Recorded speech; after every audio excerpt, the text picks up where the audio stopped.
You throw another moon at me, and I'm gonna lose it. Stark. You know me? I do. You're not the only one cursed with knowledge. My only curse is you.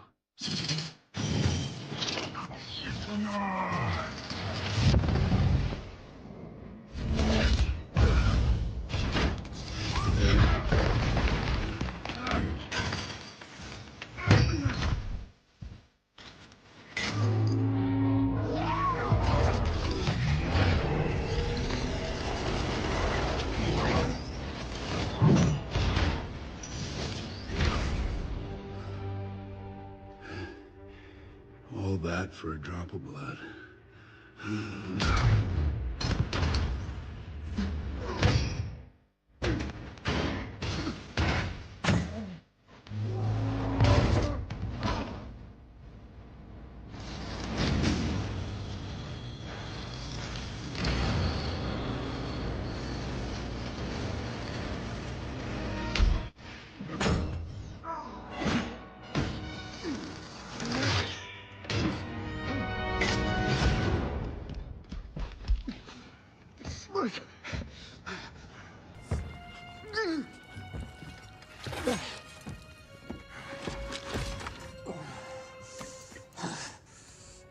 You have my respect, Stark. When I'm done, half of humanity will still be alive.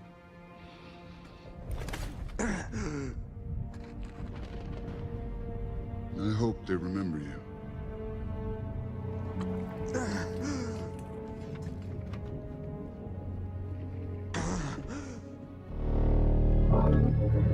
Stop!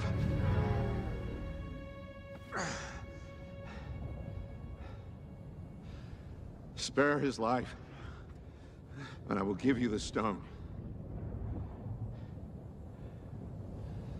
No tricks.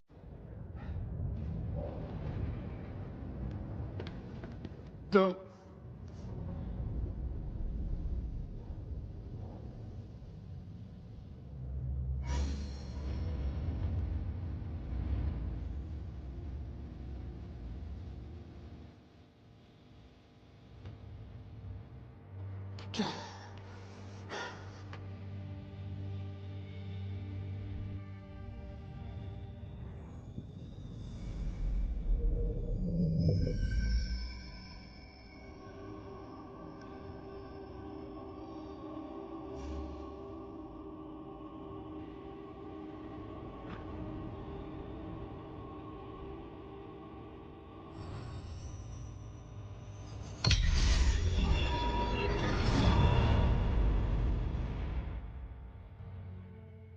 One to go.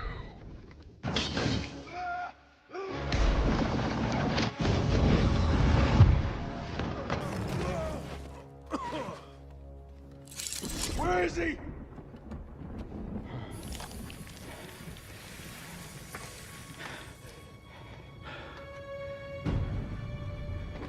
Did we just lose? Why would you do that? We're in the end game now.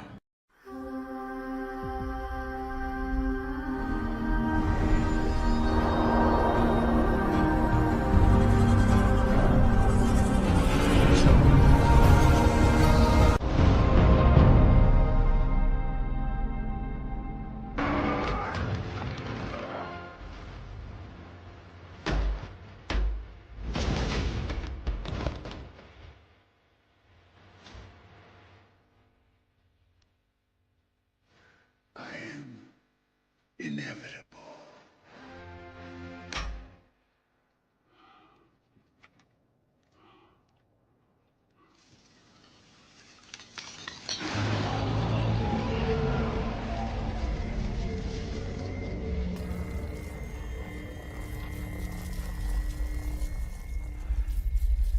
And I am Iron Man. When all seemed lost, something awakened.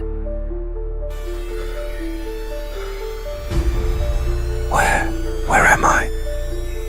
Tony Stark, resurrected, but not as before. This isn't my technology. This is magic. What did they do to me? But he's not alone.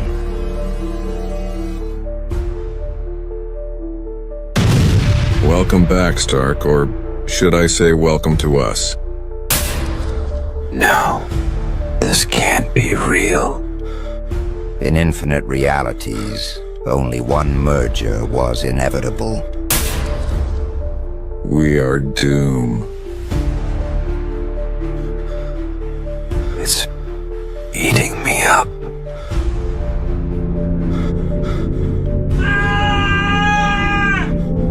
You've always been part of something bigger. You just didn't know it yet. In another timeline, Victor Von Doom did the unthinkable. You saved me. Why? Because only together can we stop it. A new enemy awakens, the one who destroyed the multiverse. Then let's stop this bastard.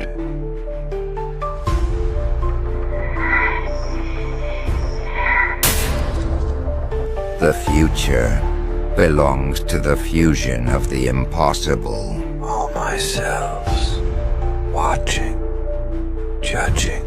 The past, the future, all collapsing. Neither were they a match for what was to come.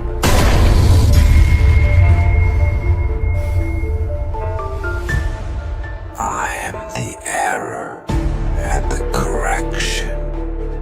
And he walks towards the impossible.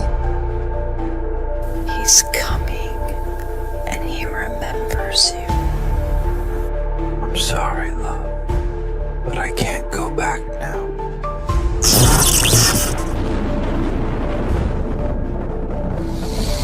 He's not just a man anymore. He's destiny. The final battlefield has no ground, no time, only destiny.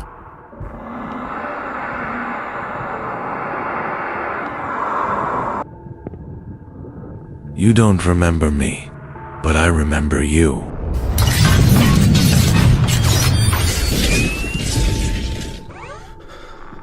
That's not possible. Not every experiment dies. Some wait. I am what was born when you gave up. Genius, hero, arrogant, traitor. No, I'm still here.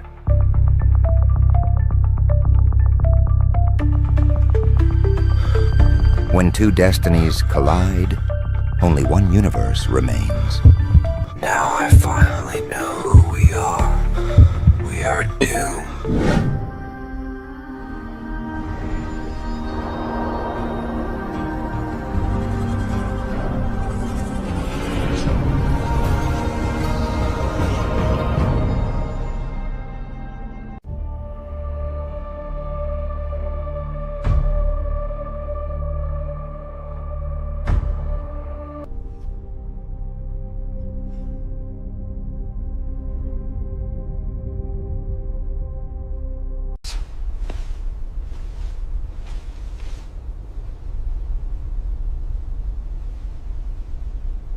You think you know Doom's plan? Do you think Tony Stark was a hero until the end? So get ready to discover the truth that the multiverse tried to hide. Welcome to Mr. Doom here. We reveal the dark side of creation. The sound of the world ceased when I sat on this throne. Not because the universe bowed to my presence, but because finally, for the first time in ages, everything made sense. My name doesn't matter as much as it used to. To many, I'm still remembered as Tony Stark. To others, I'm the visionary who saved the Earth. The billionaire genius who faced gods and titans with nothing but a sharp mind and steel in my chest. But now, the few who dare speak my name in whispers, do so in fear because they no longer see the man. They see Doomdon, and they are right. For a long time I believed that building armor, shields, towers, and ideas was enough. I thought that with enough technology we could tame chaos. I wanted to prevent wars, protect the future, prevent extinction. How naive. The multiverse doesn't need a protector. It needs a surgeon of your own who understands the diseases that corrupt your veins and is willing to cut out whatever it takes. That's how I realized all our efforts are palliatives aren't mutants, gods. They're all misplaced pieces on a board that's already broken. And when the board is cracked, you can't play anymore. You tear everything down and rebuild. I saw what was coming. Out there, at the edge of reality, echoes of the final collapse rumble on.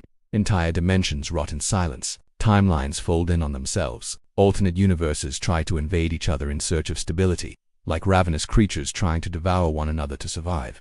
This isn't just about this Earth anymore, or this galaxy. It's a boodle of them. So I locked myself in this castle, not to hide, but to observe, study, calculate, and finally, act. What I'm about to do isn't destruction, it's single quotes as treatment, but, like all true healing, it involves pain and sacrifice. The plan is already in motion.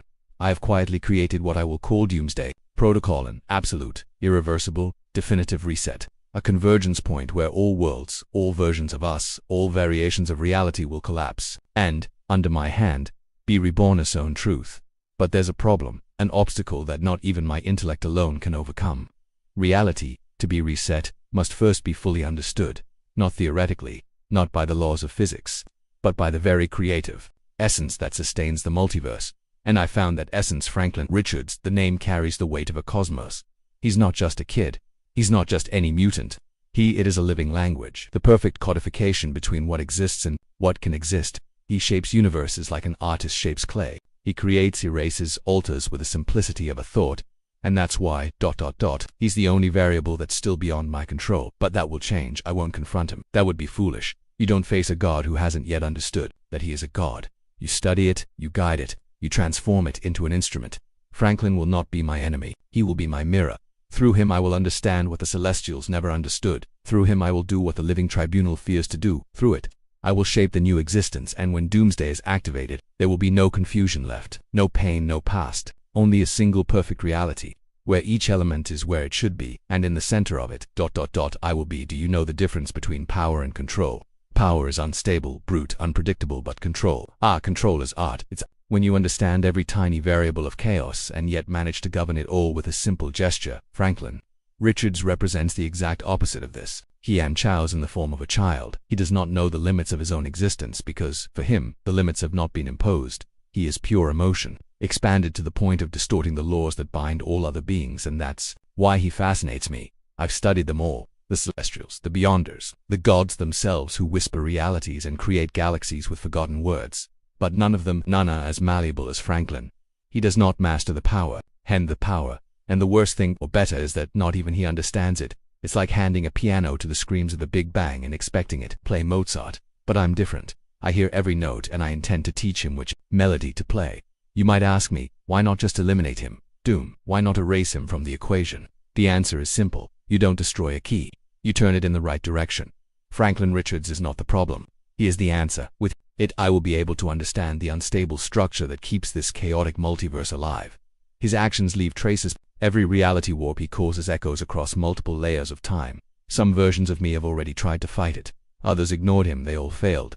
But I'm not just one version of me. I am the synthesis. That's why I built the Echo Room, an environment within my castle where time and space do not follow any predictable line. There I created stable replicas of every fragment of Franklin's energy, captured from patterns left after multiversal events. Every distortion he caused left a signature, and I collected them all. Imagine seeing a timeline where Earth never formed, another where the X-Men replaced the Avengers, one where Galactus kneels before a blonde boy with eyes glowing like supernovas. All these worlds were carved to be Franklin, maybe unintentionally, but even chance follows patterns, and I'm the only one who can read them. The first phase of the plan has already begun. I sent energy specters to test the boy's limits. I saw how he reacts to the breakdown.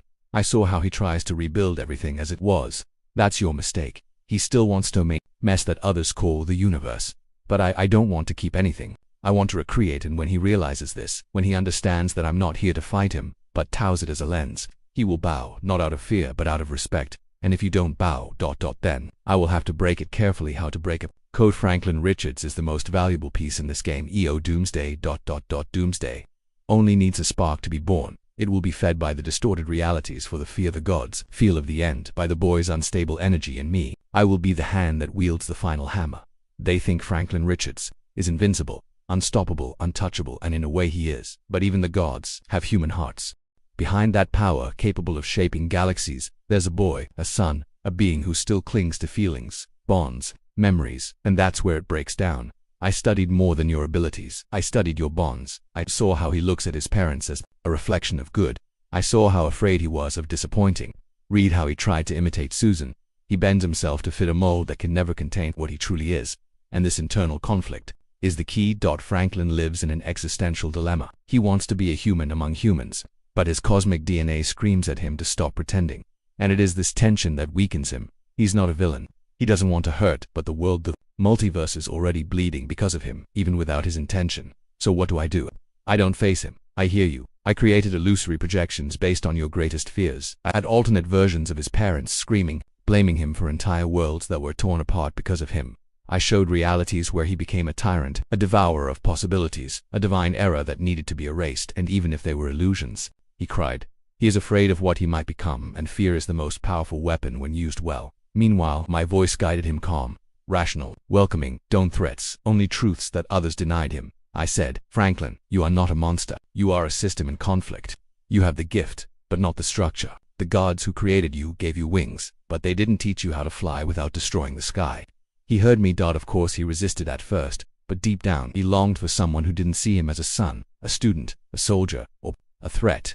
But yes, a construction tool, and that's what he will be. Little by little, he began to ask, what do you want from me? Why me? Are you going to use me? And I said, with the coldness of someone who knows he is shaping history, I don't want to use you, Franklin. I want you to understand, and with your permission, use what I learned to keep. This universe, and all others. From shattering like glass, the seed was planted, and like any good gardener, I just needed to water it with time, words, and precision. Franklin began to doubt himself, doubt the father of the powers themselves. And when someone doubts their own nature, whoever offers a convincing explanation becomes a savior. I'm not a hero, will never be again. But in his eyes, I was the only one who saw its true purpose.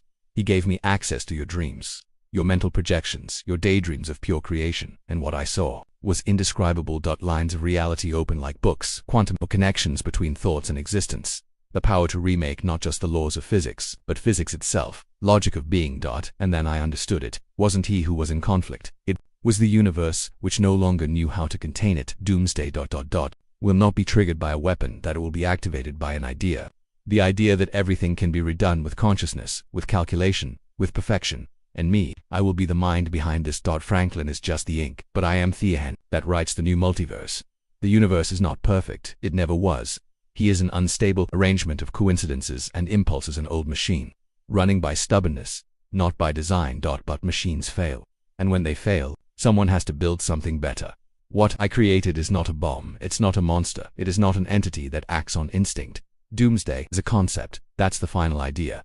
The thought that breaks all cycles and starts a new one. He was born here, in this castle. At the exact point where the magical and technological forces of my knowledge intersect like swords in an eternal duel. The foundations of the laboratory were bathed in particles extracted from collapsed realities, and the structure was forged with equations that not even the living tribunal dares to read. But that wasn't enough. The heart was missing, and that heart could only pulse with the energy of something pure, something impossible to replicate, something like Franklin. As he dreamed, as he revealed to me his fears, doubts, and imaginary worlds, I absorbed, not your strength, but your creative logic. The way he thought, the way he designed existence effortlessly became the central algorithm of Doomsday. Yes, that's right. Franklin Richards is the language and Doomsday is the code. The protocol was written using a database, built from the energy residues Franklin left in each universe he touched. I crossed patterns, saw the frequencies of chaos, identified the points where its energy overlapped the structure of divergent realities. I discovered that Franklin's instability is contagious. He doesn't just shape, he infects fabric of reality with new, unpredictable possibilities. And these possibilities collapse everything around it that does not adapt perfect. That's what I needed. Imagine an autonomous program, nourished by paradoxes. An idea that grows the more realities fail to hold up. This is Doomsday. He does not destroy with brute force. He accelerates his natural breaking points. He feeds on the cracks. It's not an explosion, it's Aslan implosion, a breakdown of logic, and when the universe realizes, it will be too late. I tested it in simulations. Of course, I tested it. I created controlled replicas of multiple universes, some with the Avengers, some without, some with mutants dominating the planet, others where Galactus never awakened on each version. Doomsday infiltrated and analyzed. He didn't attack, just watched and adapted. When the critical point was reached, It would reset the structure completely, erasing the causal memory and reinstating a single clean line, perfect, silent, no gods, no errors, and then time started again. That's the plan. I don't want to rule 1,000 flawed worlds. I want a single, perfect world, forged in my image, governed by laws I understand, inhabited by beings that do not challenge the balance with childish desires or random wishes. And Franklin, he will be preserved, but not as he is. I'm already rewriting your psychic matrix. He still dreams of realities, but now those dreams are guided by my algorithms and my pace. For my future, when the time comes, Doomsday will be activated with a simple thought, and that thought will come from him. Yes, he will believe he is saving everything, but it will bear starting everything for me. And then, finally, all mistakes will be erased, including mine. Silence, is the purest sound there is, not the silence of death, but the silence of perfection. The moment when all voices cease because there is nothing more to be said, when the last mistake is erased and everything just is. It is this silence that I want to hear. It is this absolute calm that I seek. And when Doomsday is activated, all the noise of the multiverse will be silenced. There will be no pain left, no memories, no trace of who we were. The new reality will be immaculate, and in it, everything will be rewritten. In my way, the Avengers, they will never have existed. The concept of hero will be eliminated because heroism is born from mistakes, from trying to remedy mistakes, and in my world, there will be no failures. The mutants will be redesigned, no longer as genetic aberrations in conflict with humanity, but as balanced organisms, aware of their function in the whole. Every cell, every trait, every skill are mapped with precision, harmony, and function. No racism, no segregation, because there will be no division. There will be system. The gods, they will be mere echoes, primitive forces contained in psychic containment boxes, studied, neutralized, cosmic entities, reduced to algorithms, Galactus, eternity, the living tribunal, all converted to data, archived in my central tower references. Nothing more. Franklin will be preserved, but not as a boy. It will be a nucleus, a living library, an avatar of raw, contained and channeled creativity. He won't remember me, and you won't need to remember, because what he will be is already enough. And me, I will not be an emperor, not even a king, not a god. I will be the absolute vigilant of the order I created, the architect, the source code, the mind that zeals forecord, never returns. And before you accuse me, before you try to label me as a villain, a tyrant, a madman, remember, you had your chance. How many wars have you started because of ideology? How many times have heroes saved the world, only to see it crumble days later at the hands they protected? How many children suffered on abandoned planets while gods played morality games in space? Your world was an illusion of balance, sustained by guilt, pride, and fear. My world will be a realization of what you pretended to defend. When the light of the new reality emerges, it will be cleaned, free, silent. And in that silence, the universe will thank you, even if I don't know why. And so ends the tale of the man who dared to rewrite the multiverse. To some, he was a traitor. For others, the only one who saw beyond the chaos. But one thing is certain, Doom doesn't fail. If you survive this far, subscribe to the channel Mr. Doom, because in the next video, the timeline can by Yuho will be erased.